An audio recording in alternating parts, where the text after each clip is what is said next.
Everyone, আসসালামু আলাইকুম। Welcome back to my new video. আজকে আপনাদের জন্য একটি নতুন ভিডিও নিয়ে হাজির হয়েছে। আশা করি এই ভিডিওটা আপনাদের অনেক বেশি ভালো লাগবে।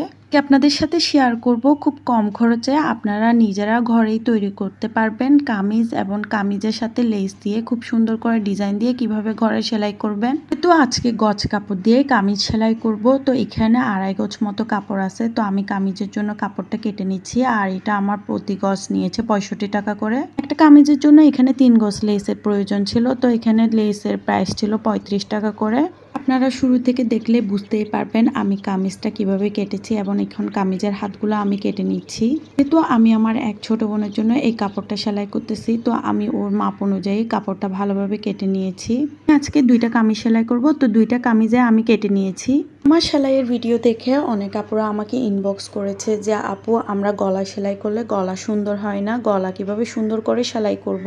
আজকে আমার এই ভিডিও মূলত এটাই কারণ যে আমি আপুদের জন্য গলা কিভাবে সেলাই করতে হবে খুব সহজে, সেজন্য আমি আজকে এই গলা সেলাইয়ের ভিডিওটা দিয়েছি। আমি এখানে টিস্যু বক্রমটা ব্যবহার করেছি। আপনারা এটা যে কোনো লেস ফিতার দোকানেই পেয়ে যাবেন। এটার গজ ছিল 20 টাকা করে।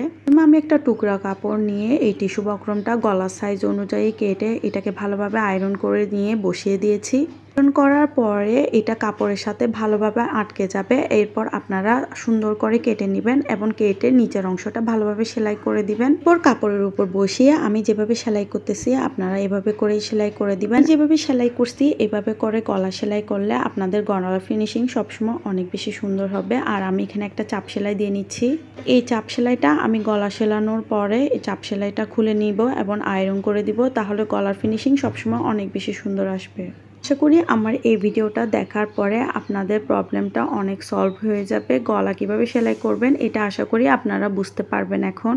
একটা কামিজের সবচাইতে মূল্যবান অংশ হচ্ছে আপনার গলা এবং সাইড ফাড়া। এই দুইটাই যদি সুন্দর হয় আপনার কামিজ সবসময় সুন্দর হবে। আপনারা যদি আমার সেলাইয়ের নতুন নতুন ভিডিও দেখতে চান অবশ্যই আমাকে জানাবেন এবং আমাকে কমেন্ট করতে পারেন। আর আপনাদের যদি ভালো লাগে অবশ্যই আমার পেজটাকে লাইক দিয়ে রাখতে পারেন, তাহলে আমি যদি নতুন নতুন ভিডিও শেয়ার করি আপনারা তা দেখতে পাবেন।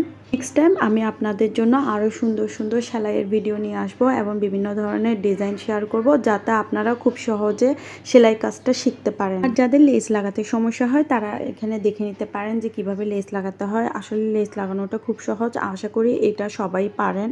আমার মনে হয় প্রত্যেকটা মেয়েরই সেলাই কাজটা শিখে রাখা উচিত, কারণ এখন দর্জির দোকানে যে পরিমাণ হারে সেলাইয়ের দাম, আর যেভাবে আমাদের শখের কাপড়গুলো নষ্ট করে ফেলে তার থেকে বরং নিজের কাপড় নিজে যেভাবে ডিজাইন যেভাবে ইচ্ছা সেভাবে সেলাই করাটাই সবচাইতে বেশি ভালো।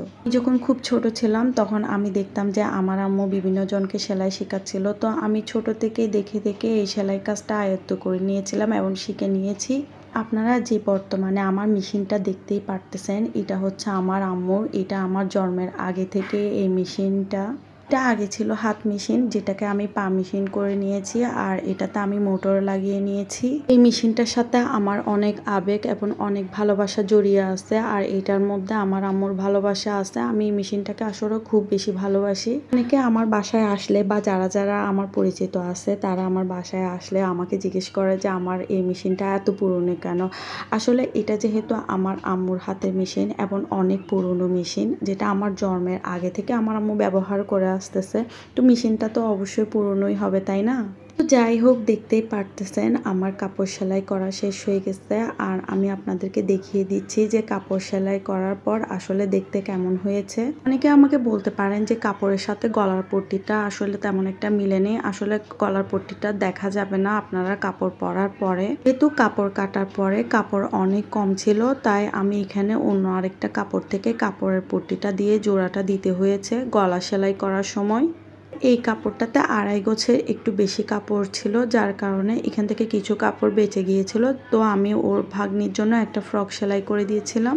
আমি কিন্তু বিভিন্ন ডিজাইনের খুব সুন্দর সুন্দর ফ্রক সেলাই করতে পারি। আপনারা যদি ফ্রক সেলাইয়ের ভিডিওটা দেখতে চান অবশ্যই আমাকে কমেন্ট করে জানাবেন, তাহলে আমি বুঝতে পারবো যে আপনারা আমার সেলাইয়ের ভিডিওগুলো দেখতে খুব আগ্রহী। আমি অবশ্যই শেয়ার করব আপনাদের সাথে।